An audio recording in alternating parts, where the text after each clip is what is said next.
groupe Les Républicains, la parole est à monsieur Yves Romion.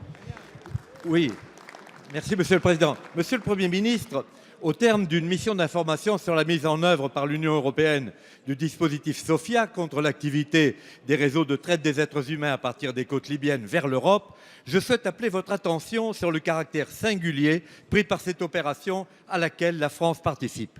Le dispositif Sophia mobilise depuis juillet 2015 des moyens militaires, maritimes et aériens de plusieurs États européens. Il a pour mission d'intercepter dans sa phase actuelle, hors des eaux territoriales libyennes, les embarcations utilisées par les organisations criminelles qui exportent vers l'Europe les migrants illégaux originaires des États subsahariens. Si l'on ne déplore plus de pertes de vie humaines en mer, c'est parce que les trafiquants conduisent leurs embarcations surchargées de migrants en limite des eaux territoriales libyennes et en limite de carburant. Là, ils actionnent par téléphone satellite l'intervention des secours en mer, c'est-à-dire en fait celle des navires de l'opération Sophia qui prennent en charge les migrants. Les trafiquants n'ont plus qu'à empocher leurs bénéfices, 400 000 € pour un bateau de pêche et près de 100 000 € pour un pneumatique.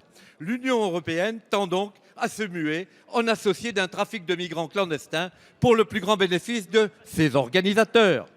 Les responsables de Sophia estiment entre 500 000 et 1 million le nombre de migrants en attente en Libye. Et le chiffre d'affaires du trafic s'élève annuellement, toujours selon Sophia, à 4,5 milliards d'euros. Une telle manne ne peut laisser indifférent Daesh qui étend son emprise sur la côte libyenne concernée par ce trafic. Monsieur le Premier ministre, qu'entend faire votre gouvernement pour redonner du sens à l'intervention européenne avant que le trafic de migrants illégaux ne reprenne avec la fin de l'hiver et que Daesh n'en prenne le contrôle et les profits? Merci, monsieur le député Fromion. La parole est à monsieur le ministre de la Défense, monsieur Jean-Yves Le Drian. Monsieur le Président, Mesdames et Messieurs les députés, monsieur le député Yves Fromion, vous vous préoccupez avec raison des trafics en Méditerranée. Il y a eu en 2015 plus de 153 000 migrants qui sont arrivés sur les côtes italiennes et 90% d'entre eux provenaient de Libye.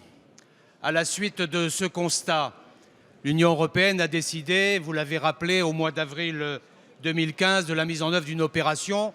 Elle l'a fait rapidement, une opération qui s'appelle EUNAVMED Sophia. Cette opération vise à empêcher les trafics d'êtres humains depuis la Libye et c'est d'autant plus nécessaire maintenant que Daesh, depuis cette date, occupe une partie du territoire libyen.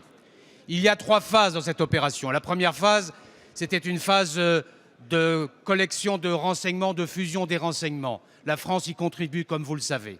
Nous sommes rentrés maintenant dans la deuxième phase qui consiste à permettre des arraisonnements et des fouilles de navires en haute mer.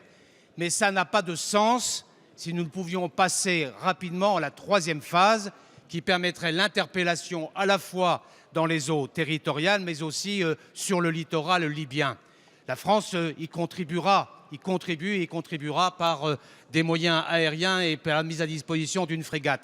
Mais il faut au préalable que nous soyons garantis par le droit international et que nous soyons appelés soit par le gouvernement libyen, soit par le Conseil de sécurité. Et c'est la raison pour laquelle nous soutenons avec beaucoup de force, ça a été fait encore hier soir à Venise dans la rencontre entre le président Renzi et le président Hollande, pour que ce gouvernement d'union nationale puisse avoir lieu le plus vite possible afin que nous puissions très rapidement passer à la phase 3 que vous souhaitez. Merci, monsieur le ministre. La parole est à monsieur Laurent Gangoueil.